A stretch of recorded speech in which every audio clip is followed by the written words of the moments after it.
आज एॾो तुंहिंजो नाव बाज बि ओॼाई मंगा रिय थंभे रिय थूणीअ तूं छपर तूं छांव कुॼाड़ो कां मालूम तोखे सभा बिस्मिल्लाहिर्रहमानिर्रहीम मज़लूमनि जो सॾु अज़हर गुपांग। दोस्तो आउं इन्हनि मिसकिननि जे घर में मौजूदु आहियां जिन जा घर ही पाण ॾिसी सघो था। दोस्तो ही हिते कीअं था रहनि, न हिननि खे को बिजली का सहूलियत आहे, न को हिननि खे को पखो प्लेट आहे। बाबा तव्हांखे को पखो प्लेट आहे का सोलर प्लेट या का बैटरी कुझु बि न आहे? तव्हां राति जो ऊंदनि में ईअं ई गुज़ारियो पिया। हिते तव्हां छा कंदा आहियो बाबा? हिते मज़दूरी विंजड़ा खपायूं था, विंजड़ा खपाईंदा हुआ खपायूं था, रोज़ी मयो करियूं था बचनि जा। जी जी, ये तमामु हिकिड़ा मिसकिन ग़रीब आहिनि। सरंदी वारनि खे अपील कजे थी त जंहिंखां जेतिरो थी सघे हिननि मिसकिननि जी वधि में वधि मदद कंदा। हेॾा नंढियूं ही मासूम नियाणियूं बीठियूं आहिनि, ही मासूम ॿारड़ा आहिनि। हिननि जे लाइ ईद जे लाइ गुज़ारिश कजे थी सरंदी वारनि खे जंहिंखां जेतिरो थी सघे। दोस्तो काफ़ी असांजे सिंध जा नौजवान आहिनि जेके सॼो ॾींहुं पंहिंजो वक़्तु बर्बादु पिया कनि जुआन में, क्रिकेटनि में, हेॾे होॾे। दोस्तो उन्हनि खां बहितर आहे त अहिड़नि मिसकिननि जी तव्हां मदद कयो, तव्हां अहिड़नि मिसकिननि जे कमु अचो। अलाह पाक जेको नेकबान हो, सखी इंसान हुयो, उन्हनि जी खजूर जी कंपनी आहे दुबई में, उन्हनि जो नालो नथो खणा, डायमंड एक्सप्रेस उन्हनि जी कंपनी जो नालो आहे।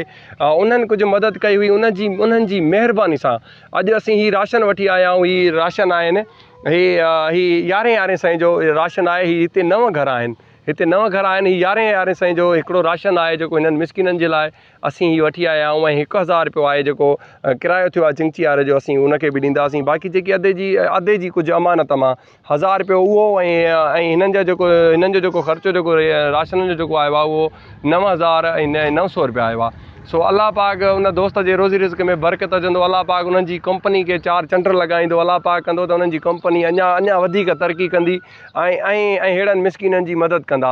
सो दोस्तो जेतिरो थी सघे इंसान ज़ात जी मदद कयो, उन्हनि जे कम जो। दोस्तो ज़िंदगीअ ते को भरोसो न आहे। दोस्तो तव्हां ॾिसो, अगरि जेके आहिनि जेके वसंदी सरंदी वारा, तव्हां पंहिंजे घर में हिकिड़े ॾींहुं रुॻो वेही करे तव्हां उते पखो न हलायो, तव्हांखे एतिरो अहसासु तव्हांखे पोइ थींदो त ॾिसो त ही ग़रीब माण्हू आहे, इहे बि त असांजा माण्हू आहिनि, हे बि असांजो अमिड़ियूं भेनरियूं आहिनि। दोस्तो ही तमामु हिकिड़ी मुश्किल में आहिनि।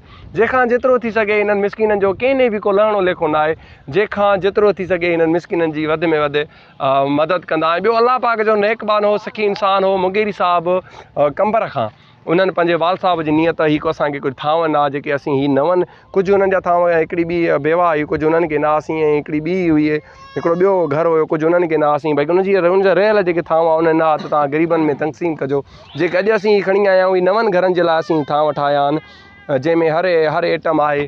सो अलाह पाक न मुंगेरी साहिब जे वाल साहिब खे जन्नतुल फिरदौस में अलाह मक़ाम अता फरमाईंदो। अलाह पाक उन्हनि जे रोज़ी रिज़्क़ में बरकत अचंदो, जिन जी महिरबानी सां अॼु ही मिसकिननि ताईं थांव पहुचा आहिनि। दोस्तो तव्हां हिननि जा घरड़ा ॾिसी सघो था, तव्हांखे ही को लिकियल न आहिनि।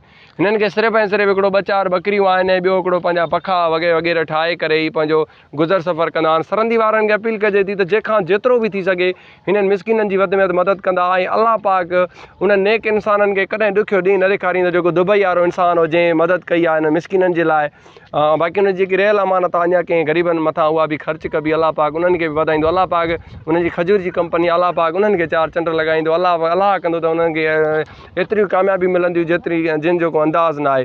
ऐं अलाह पाक मुंगेरी साहिब जे रोज़ी रिज़्क़ में बरकत ॾींदो। अलाह पाक उन्हनि खे बि पंहिंजे छांव ऐं पनाह में रखंदो।